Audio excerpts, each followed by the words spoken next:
Hello friends, welcome to my channel. કોઈ એવું person નહીં હોય કે જેને મેગી ના ગમતી હોય, અને સિમ્પલ મેગી તો હવે ખાઈ ખાઈને બોર થઈ ગયા છે. તો મેગીમાં જો આ રીતનો તંદૂરી ટ્વિસ્ટવાળી મેગી બનાવી દો તો મજા પડી જાય ને.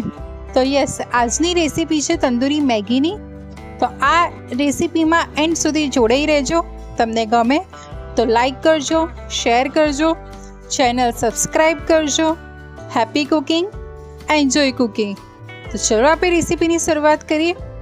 એના માટે આપણે 1 ગ્લાસ જેટલું પાણી લેવાનું છે. હવે પાણીને બરાબર ગરમ થવા દેવાનું છે. આપણે અત્યારે આ રીતે જે 1 પેકેટ મળે છે મેગીનું, એટલી ક્વોન્ટિટીમાં બનાવી રહ્યા છે. હવે પાણી બરાબર ઉકળી જાય એટલે એમાં મેગીને આ રીતે તોડીને એડ કરી દેવાની છે. તમે ને આખી બી એડ કરી શકો છો. હવે મેગીને આપણે 2 થી 3 મિનિટ સુધી કૂક થવા દેવાની છે.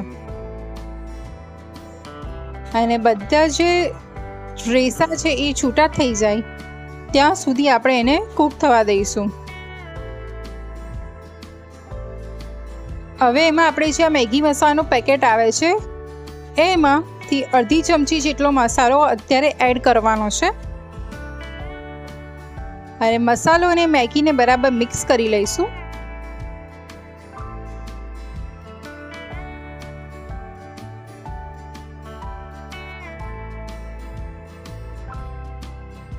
ફ્રેન્ડ્સ, આપણે મેગીને પૂરેપૂરી કૂક નથી કરી દેવાની. 75% કૂક થાય ત્યાં સુધી જ આપણી મેગીને કૂક થવા દેવાની છે.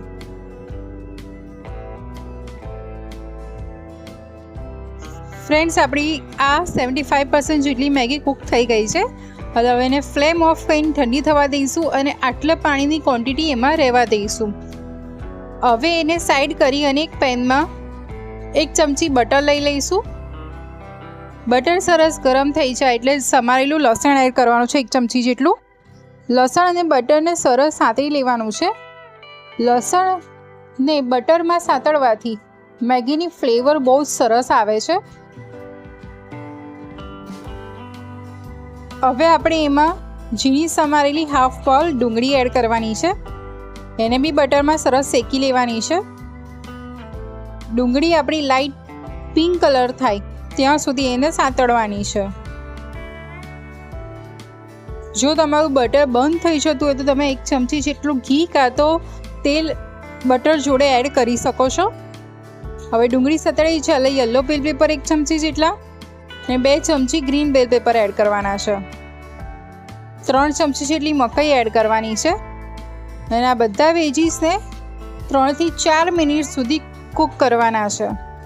એમાંથી કેપ્સિકમનો ક્રંચ ના જાય એ વાતનું ધ્યાન રાખવાનું છે. એટલે ડુંગળી કૂક થઈ જાય ત્યારબાદ જ કેપ્સિકમ એડ કરવાના. ફ્રેન્ડ્સ, આપણા વેજીટેબલ મસ્ત સરસ સોતે થઈ ગયા છે અને ફ્રેગ્રન્સ બહુ સરસ આવતી થઈ ગઈ છે. હવે આ સ્ટેજ પર આપણે મસાલા કરીશું. એના માટે આપણે જે બાકીનો મેગી મસાલો હતો પેકેટવાળો એ એડ કરી દઈશું. રેડ ચીલી સોસ એડ કરવાનો છે 1 ચમચી જેટલો. 5 ચમચી ગરમ મસાલો કાં તો તંદૂરી મસાલો એડ કરવાનો છે. હવે બધા મસાલા અને બધા સ્પાઇસીસને વેજીસને બધું સરસ મિક્સ કરી લેવાનું છે. હવે મેગીનું મેઇન ઇન્ગ્રેડિયન્ટ 2 ચમચી મોરું દહીં એડ કરવાનું છે. હવે દહીં અને બધા વેજીટેબલ્સને સરસ કૂક કરવાના છે 1 થી 2 મિનિટ માટે.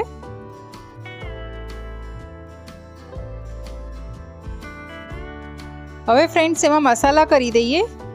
એના માટે 5 ચમચી ધાણા જીરું, 5 ચમચી લાલ મરચું, 5 ચમચી હળદર. વેજીસના ભાગનું મીઠું એડ કરવાનું છે કારણ કે મેગી મસાલામાં થોડું ઘણું મીઠું હોય છે એટલે મીઠું તમારા ટેસ્ટ પ્રમાણે એડજસ્ટ કરી લેવાનું. હવે બધા મસાલા અને આપણું જે વેજીસવાળું મિશ્રણ છે એને મિક્સ કરી લઈએ. હવે આ રીતનું મિક્સ થઈ જાય એટલે આપણે જે મેગી બોઇલ કરીને રાખી હતી એ એડ કરી દેવાની છે. અને મેગી અને બધાને સરસ મિક્સ કરી લેવાનું છે.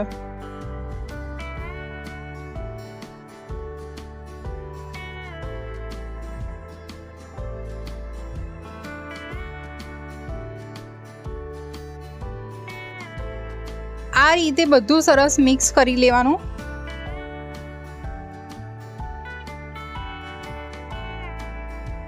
બધું સરસ મિક્સ થઈ જાય ત્યારબાદ 2 ચમચી જેટલું પાણી એડ કરવાનું કે જેથી મેગી આપણી બળી ના જાય અને પરફેક્ટ કન્સિસ્ટન્સી રહે, એની થિકનેસ રહે. હવે આપણે એમાં ઝીણા સમાયેલા ધાણા એડ કરવાના છે અને તંદૂરી મેગી છે તો એની મેઇન ફ્લેવર એટલે કે ચારકોલની ફ્લેવર આપવાની છે. દમ આપવાનો છે એટલે મેં કોલસો ગરમ કરી લીધો છે, એક વાડકી મૂકીને એમાં અડધી ચમચી જેટલું ઘી એડ કરી અને એને 7 મિનિટ માટે ઢાંકી દેવાનું છે. 7 મિનિટ બાદ તમે જોઈ શકો છો કે મસ્ત ફ્લેવર આવી ગઈ છે, એટલે એની ઉપર આપણે ચીઝ ગ્રેટ કરી લઈશું.